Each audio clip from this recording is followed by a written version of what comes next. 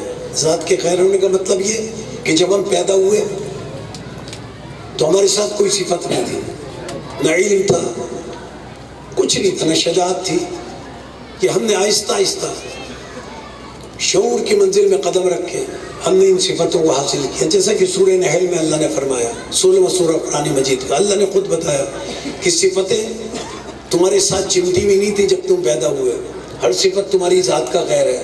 واللہ اخرجکم، سورہ نحل 16واں سورہ، واللہ اخرجکم من بطون امہاتکم لا تعلمون شیئا، اے انسان جب تو پیدا ہوا ماں کے بطن سے، لا تعلمون شیئا، تو تیرے پاس علم نہیں تھا، کوئی صفت نہیں تھی۔ وجعل لکم السمع والابصار والافئدہ، اے انسان اللہ نے تجھے سماعت کی قوت دی، بصارت کی طاقت دی، دل و دماغ کی توانائی عطا کی، اور انسان سوچ، اللہ نے تجھے یہ قوتیں کیوں عطا کی؟ لعلکم تشکرون، تاکہ ان قوتوں کو بروئے کار لا کر تم اللہ کی بارگاہ میں شکر ادا کرے۔ یعنی انسان جب پیدا ہوا تو اللہ فرماتا ہے کہ انسان کے ساتھ کوئی صفت نہیں تھی، صفت کسی کے ساتھ نہ ہو تو اسے مخلوق کہتے ہیں، اور صفتیں جس کا عین ہو اسے خالق کہتے ہیں۔ اچھا، اب یہ عجیب بات ہے، میں یہاں کیا کروں؟ دیکھیے کیا جائے اس مقام پر، اس نازک مرحلے پر ایک اصول سامنے آیا قرآن کا کہ صفتیں جس کی ذات کا عین ہو اسے خالق کہتے ہیں، صفتیں جس کی ذات کا غیر ہو اسے مخلوق کہتے ہیں۔ یعنی جب پیدا ہوا ہو تو کوئی صفت اس کے پاس نہ ہو اسے مخلوق کہتے ہیں۔ اب بتائیں میں اسے کیا کہوں؟ اب آپ مجھے بتائیں، جس کے پاس پیدائش کے وقت صفت علم نہ ہو، جس کے پاس پیدائش کے وقت صفت علم نہ ہو اسے کیا کہتے ہیں؟ مخلوق۔ پھر جملہ دوہراؤں، جس کے پاس پیدائش کے وقت صفت علم نہ ہو اسے کیا کہتے ہیں؟ مخلوق۔ اب بتائیں میں اسے کیا کہوں؟ جو ظہور کرتے یہ کہتا ہے ظہور سنا دوں،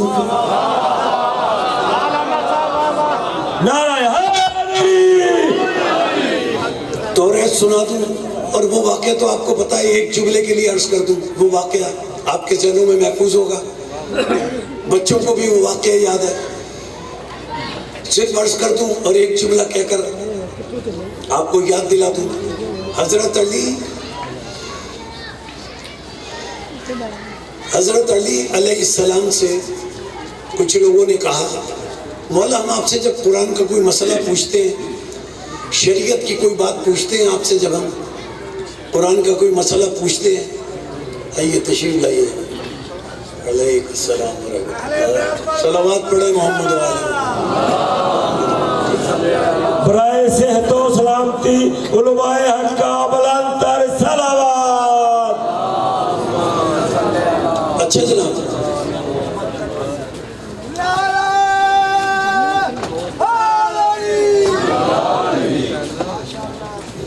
میں عرض کر رہا تھا کہ حضرت علی سے، آپ کے ذہن میں یہ واقعہ ہے، حضرت علی سے پوچھا گیا، کہا گیا مولا علی سے کہ مولا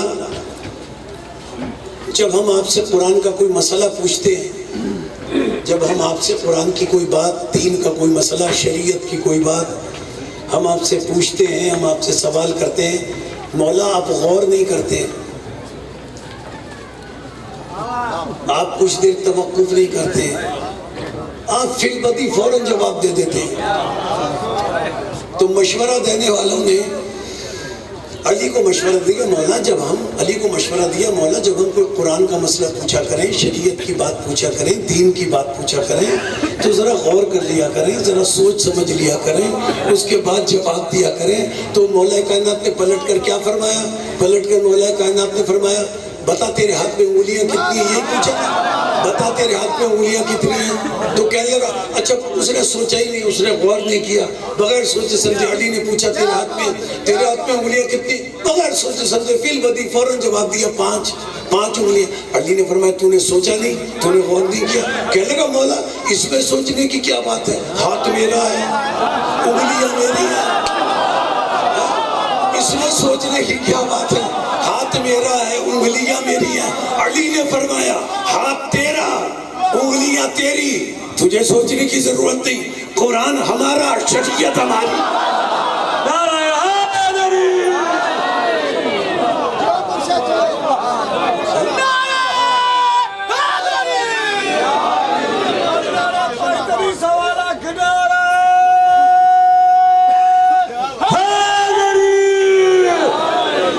اچھا میں یہ بات اس مقام تک اس لیے آئی، میرے بھائی، میرے عزیز، میرے دوست قبلہ تشریف لے آئے ہیں، اور میں بس بات کو اپنی مکمل کرنا چاہتا ہوں نتیجے تک لے جا کر۔ توجہ کیجئے گا، میں کیا عرض کر رہا تھا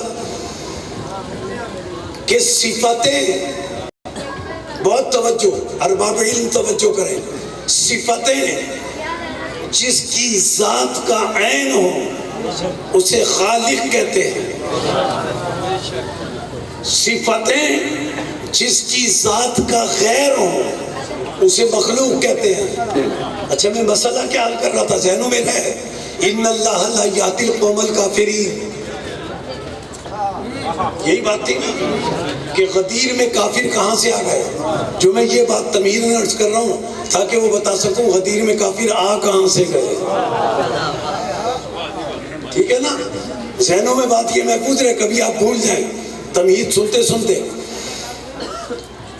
بات کیا طے ہوئی، پھر دہرانا پڑے گا، صفتیں جس کی ذات کا عین ہو اسے خالق کہتے ہیں، صفتیں جس کی ذات کا غیر ہو اسے مخلوق کہتے ہیں۔ یعنی کوئی مخلوق ایسی نہیں ہے کہ پیدائش کے وقت اس کے ساتھ کوئی صفت موجود ہو، لیکن اب علی کو کیا کہیں، وہ ظہور کرتے ہی کہتے ہیں قرآن سناؤں، زبور سناؤں، توریت سناؤں، انجیل سناؤں۔ اب میں اپنی طرف سے نہیں کہہ رہا، شرح باب ہادی اشر ہمارے مسلک کی ایک کتاب ہے، علامہ حسن مطہر ہلی نے لکھی، اور اس کتاب کا حاشیہ لکھا فاضل مقداد علیہ الرحمہ نے، آپ متوجہ ہیں، فاضل مقداد علیہ الرحمہ نے، انہوں نے اس کے ساتھ ایک جملے کا اضافہ کیا، ہم علی کو اور آل محمد کو کیا کہیں، اس لیے کہ وہ تو عام مخلوق ہوتی ہے جس کے ساتھ صفت پیدائش کے وقت نہیں ہوتی، یہ تو پیدائش کے وقت قرآن سنا رہے ہیں، تو ان کی صفتوں کی کیفیت کیا ہے؟ اگر وہ ایک جملہ یہ نہ لکھتے تو ہماری سمجھ میں یہ بات نہ آتی۔ بڑا عجیب انہوں نے جملہ لکھا، جو پڑھے لکھے حضرات کی سماعتوں کے لیے ہدیہ کر رہا ہوں، ان کا جملہ کیا ہے، صفتیں، توجہ، صفتیں، عجیب جملہ ہے، صفتیں جس کی ذات کا عین ہو اسے خالق کہتے ہیں، صفتیں جس کی ذات کا غیر ہو اسے مخلوق کہتے ہیں، اور صفتیں جس کی ذات کا نہ عین ہو نہ غیر ہو بلکہ جس کی